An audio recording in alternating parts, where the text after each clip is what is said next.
প্রথম প্রশ্নটাই এমন একটি প্রশ্ন যে প্রশ্নটি আমরা সবাই জানি, তারপর একটু শুনতে চাচ্ছি, আমার মনে হচ্ছে তাই। মাযহাব লা মাযহাব, মাযহাব অর্থ হলো একটা যাওয়ার পথ, পথ একটা মত চলে, মত বা পথ বলা হয় এটাকে। তো আমাদের কাছে কিন্তু কোরআন এবং সুন্নাহ হচ্ছে মাযহাব, মানে কোরআন এবং সুন্নাহ আমাদের যাওয়ার পথ। এতক্ষণ ধরে আলোচনা করলাম এটাই যে কোরআন সুন্নাহ হচ্ছে আমাদের মাযহাব, মত, পথ। ইমামরা সবাই এই পথের দিকে আহ্বান করেছেন, ওরা কেউ নতুন কোনো মাযহাব আবিষ্কার করেননি। তারা কি কোরআন সুন্নাহ মতেই চলতে বলেছেন আমাদেরকে। তো ওনাদের কাছে যখন কোনো কেউ মাসালা জিজ্ঞাসা করে, যেমন আপনারা আমার জিজ্ঞাসা করছেন, আমি উত্তর দিচ্ছি, তারা একটা উত্তর দিয়েছেন। এই উত্তর যদি কোরআন সুন্নাহ ভিত্তিক হয় সেটা গ্রহণযোগ্য হবে, না হলে এটা বাদ দিয়ে যারটা কোরআন সুন্নাহ এটা গ্রহণ করা হবে। যারা এরকম একটা মাযহাবকে মানে না সুনির্দিষ্টভাবে, তাদেরকে বলা হয় লামাযহাবী। আর যারা বলে যে আমরা একটাই মানব, সে ভুল করলে আমি ভুলেই করব, তারা হলো মাযহাবী। আমরা এইভাবে বুঝি, আমরা এটা বাস্তবতা এটা, এবং এইটাই চলছে। এটা কিন্তু আগে ছিল না কখনো। এটা পরবর্তী ৪র্থ শতাব্দীর পরে, হিজরি ৪র্থ শতাব্দীর পরে, নতুন ৪০০ বছরে ৪র্থ শতাব্দী আর কি, হ্যাঁ, পরে তখন সেটা আবিষ্কার হয়েছে। সেটা আবিষ্কার মানে কি, মানুষের মধ্যে তখন এক পক্ষীয় একটা গোড়ামি তৈরি হয়েছে। এই গোড়ামি তারা আবিষ্কার করে। এই গোড়ামি আসলে শরীয়তে নাই, আপনাকে বাধ্যবাধকতা করার মতো কোনো নস নাই। যদি এতই গুরুত্বপূর্ণ হইতো, কোনো একটা আয়াত বা কোনো একটা হাদিস কিন্তু আসতো যে তোমরা কিন্তু একজনের কথা মানবা, ২-৩ জনের কথা মানবা না, আসছে কোথাও? বরং আল্লাহ আম কথা বলে দিয়েছেন, ফাসআলু আহলা যিকরি ইন কুনতুম লা তা'লামুন, যদি না জানো তাহলে যারা জানে তাদেরকে জিজ্ঞাসা করো, এটা বলছে। এটা বলে নাই যে যদি না জানলেও তোমার দেশি লোকটাকে ধরে রাখবা, অথবা তোমার মতটা একজনকে ধরছো, তোমার বাবা যেটা হচ্ছে সেটাই মানবা, এটা কোনোদিন বলা হয়নি।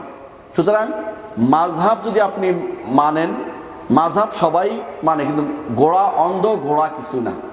মাযহাব অর্থ হলো যাওয়া পথ, সেই পথটা কি হবে? রাসূলুল্লাহ সাল্লাল্লাহু আলাইহি ওয়াসাল্লামের পথ, কোরআন এবং সুন্নাহর পথ। এই পথে সমস্ত ইমামরা এই পথেই ছিলেন। কেউ বলেন নাই যে আমার অনুসরণ করে, আমার অন্ধ তাকলিদ করে, কেউ বলেন নাই।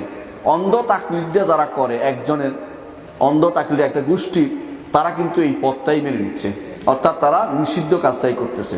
নিষিদ্ধ কাজটা কি বলতো? ইন্না ওয়াজাদনা আবানা আলা উম্মাতিন ওয়া ইন্না আলা আযারি মুক্তাদুন, আমরা আমাদের বাপ দাদাদের একটা জিনিসে পেয়েছি, এইটার মধ্যে আমরা হেদায়েত পাবো, এটা অনুসরণ করে চলবো।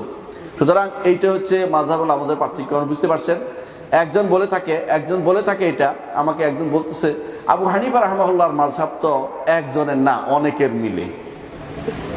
কতজনের মিলে যাই হোক না কেন, ওটা তো শেষ পর্যন্ত একজনের হয়েছে, একজনের না। আপনি তো বলেন আবু হানিফা রাহমাতুল্লাহর মাযহাব, এবং কারণ হচ্ছে এখানে আসলে প্রাধান্য পড়ছে আল ফাতওয়া আলা কাউলিল ইমাম, বলেই তারা যতজনের যত কথা বলছেন, ফতোয়া হচ্ছে ইমামের কওলের উপরে। শেষ পর্যন্ত যে ব্যক্তি এই কথা বলে ফতোয়া আল কাউলিল ইমাম, বোঝা গেল সে একজনেরই মানছে।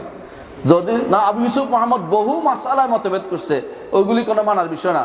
দেখেন না, জোহরের নামাজটা, জোহরের নামাজের টাইম, শেষ টাইম, যেখানে আবু ইউসুফ মুহাম্মদ বলছে যে প্রথম, এটা হাদিস অনুসারে প্রথম ডান্ডার পরে, মানে এক মিসালের পরে আর ওয়াক্ত থাকে না জোহরে, এটা কিন্তু কেউ মানে না। এটা দলিলও নাই, বানোয়ার দলিল একটা কেয়াস দলিল বানাইছে, কেয়াস করছে, এই দলিলটা মানার জন্য ব্যস্ত হয়ে পড়ছে। অথচ আবু ইউসুফ মুহাম্মদের কওলটা মানলে কিন্তু সুন্নাহ মোতাবেক হইতো।